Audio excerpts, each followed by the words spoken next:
So great to have James Corbett back on KLA TV. James, thank you so much for agreeing to yet another interview. Thank you for having me on. I would like James Corbett's take on America's strange behavior vis-a-vis Iran, Greenland, Venezuela, Cuba, and Palestine. Now, and I know that's a lot. We could do 2 hours, but I wonder if you want to put all of this in a nice nutshell, encapsulating the insane, well, let's just say encapsulating the U.S. stance, or do you want to take these one by one? Let's take them in two groups. I would say that Iran and Palestine and what is happening there definitely have a relation. And the common factor in the U.S. stance in both of those situations is, of course, Israel. And I think Israel's desire to undermine Iran as a potential regional rival is fully explains why the U.S. has the stance that it does against Iran. Does anyone in the entire world believe at this point that the U.S. government is involved in trying to destabilize the Iranian regime because they care about the Iranian people and they want to see democracy flourish and blah, blah? Of course not. We are old enough to understand that that is absolute nonsense and tosh. So what is the real answer there? Well, I think it has more to do with the Zionist faction that is looking to create the greater Israel and recognizing that Iran would be a bulwark against the creation of such a thing, and obviously with Hezbollah and other such things operating against Israel, and of course in Palestine as well. And to whatever extent that Trump may or may not actually be the wheeler-dealer businessman that we understand his public persona to be, and that maybe he really is just trying to get Trump Grit Gaza going with this casinos on the beach and whatever else is supposedly going to happen in those AI monstrosity fantasies that are being constructed by Trump's fans online, to whatever extent that might be a thought in his head, it is only there because, of course, he is really working with his friend, his partner in crime, literally unconvicted war criminal Benjamin Netanyahu. So I think that explains that side of the geopolitical aisle. But when we talk about the Don Roe doctrine and its various implications for Venezuela and Cuba and Greenland and other things in the Western Hemisphere, I think we have to understand this in the context of an interesting map that one can find at the Cornell Library. It has it online in very high res if you want to go download it. It's called The Technate of America.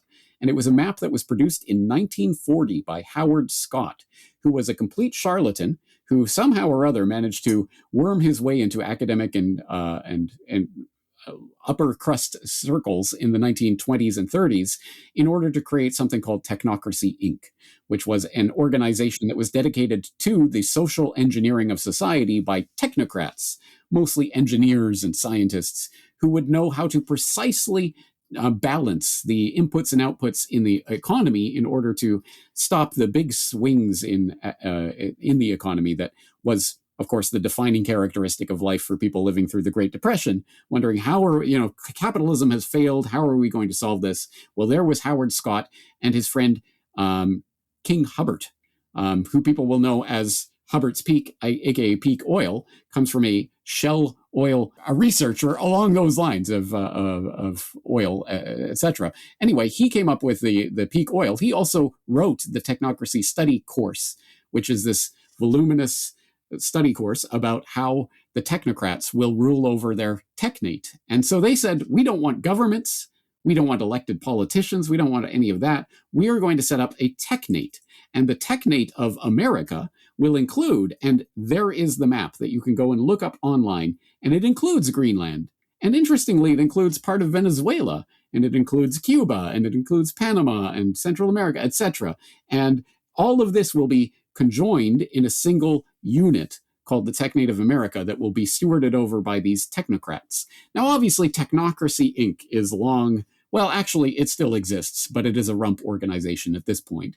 But the idea of technocracy continues to thrive in the 21st century. And, there are some interesting historical parallels with some of the people who make their presence known on the international stage, even to this day, like, say, Elon Musk, who people may or may not know, his grandfather, his Canadian grandfather, was literally a card-carrying member of Technocracy, Inc. in Saskatchewan back in the 1930s, before he was run out of Canada and ended up in South Africa, where the Musk family originates from. His grandfather, Joshua Haldeman. Haldeman. Look that up and fact check me on that. But it is true. His grandfather was a literal technocrat. And then you get Elon Musk tweeting such things as, preparing for the Martian technocracy, etc. So I think technocracy is the lens through which we have to understand this unfolding Don Rowe doctrine. And what is really going to unfold from this is the consolidation of the Western Hemisphere into this technate of America. Now, this consolidation, it's just too fantastic to imagine that it's going to happen in the very near future as an invasion of these countries. You can't foresee boots on the ground in Greenland, Venezuela, or Cuba, can you? No. Well, no, I will qualify that. But for example, with Greenland. So we saw this play out, obviously, over the course of the past month. There was suddenly the World Economic Forum, the main topic of discussion is, will Trump invade Greenland?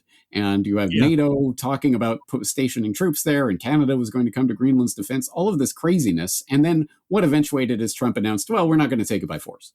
And so it seemed like just another art of the deal, Trump obviously getting people to talk and think along one line and then retreating so that it seems like we can cut a deal and there'll be. But all of that, of course, was distraction because, in fact, the U.S. already has a military base operating and functioning in Greenland right now. It has had a long-standing post-World War II relationship with Denmark to situate American forces on Greenland. They have been operating there for over half a century at this point, 80 years or so.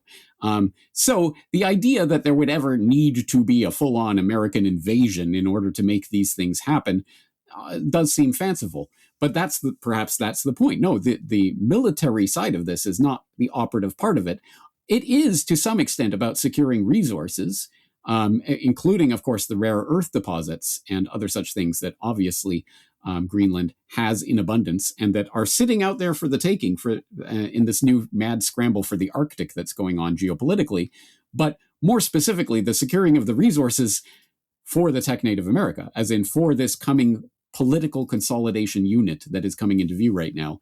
And I think we've been being prepared for the consolidation of these grander geopolitical regional units for some time now, because we've been seeing the NATO versus BRICS sort of idea of some sort of multipolar struggle taking place on the grand chessboard of geopolitics for some time. And I think we've been being prepared for the idea that it's going to be some sort of consolidation of a North American / Western hemispheric continental regional security apparatus of some sort. Will it be literally a government that will consolidate all of these with boots on the ground? I don't think that is the most likely way of doing it. But some sort of consolidation politically, economically, and in terms of supply lines and supply chains, which is probably the operative part of this going forward into the 21st century. I want to preface this question with a pre-question, and that is this. Consider the two wars in Iraq and the interim when President Clinton was in power in the United States. And we still had a economic embargo on Iraq. We still had a no-fly zone. I think we still might have been bombing them. Certainly, we were blocking off many kinds of supplies, including, as far as my research, or as far as I know, medicine and food. So could you consider that interim period was also simply a continuation of the war, and the war actually did not end? Absolutely, yes. No, of course. The war just took a different form, and it was, of course, concentrated on, at that time, the civilian population, and that was actually known and deliberate, because, of course, there's that infamous clip of Madeleine Albright on 60 Minutes in the 1990s talking about the 500,000 Iraqi children who had died as a result of the sanctions, and she said, well, if the price is worth it, which, of course, is that infamous clip that hopefully people have seen by this point. So, yes, this was just warfare by another means. Warfare by another means. So if we consider economic strangleholds as warfare, and then we consider the case of Venezuela and Cuba and the fact that, I could just list the oil tanker that was heading, I think, from Venezuela to Cuba, a country that's kind of in tough straits anyway. And I think for them, removing one oil tanker could be quite significant. So in the sense that we have an economic stranglehold on these countries, Are we at war with Venezuela and Cuba? Is the U.S. at war with Venezuela and Cuba now? I suppose clearly there was a state of warfare going on with Venezuela over the past few months. Perhaps that state of warfare no longer pertains simply because America has seemingly achieved its objective of being able to steer the current Venezuelan government in whichever way it wants. To the extent that the Venezuelan government now complies with American dictates, then I suppose the state of warfare doesn't exist. But the threat of warfare, of course, certainly does. And so, yes, there is still elements of an economic blockade, but I think that is really just positioning in order to get the American corporate interests in there to take over, essentially, the oil industry, et cetera, there. We've already seen, of course, that was what was explicitly put on the table as the reason for the Venezuela takeover. I don't think that's the full story, but at any rate, that is contributory to it. And so as long as the current Venezuelan government is compliant with American demands, then I think America is happy not to be involved in that warfare. Yes. Do you think these corporate interests will have luck in Cuba as well? Do you think that the Cuban people will be soon blessed by McDonald's and BlackRock and everything we enjoy in the United States? If the current administration gets its way, it does seem that is where this is trending. And perhaps if they don't get their way, at least not in the way that they want, with some sort of spontaneous people's uprising as the people start to rise up against their government as a result of these strangulation blockades ultimately having their political effect, if that does not eventuate, then we've already seen the precedent is for the president of the United States to send in the Navy SEAL Team 6 or whoever needs to go in order to abduct whoever claims to be in power today and do whatever else needs to be done. Can we possibly say that anything would be off the table? No, of course. I think anything that we have seen already eventuate, like, for example, in Venezuela, is very much on the table for Cuba. Okay. Well, James Corbett, thank you so much. We're out of time, and this is a quick one, which I'm sad about, but I wish you all the best, and please come on again someday. Thank you for having me on.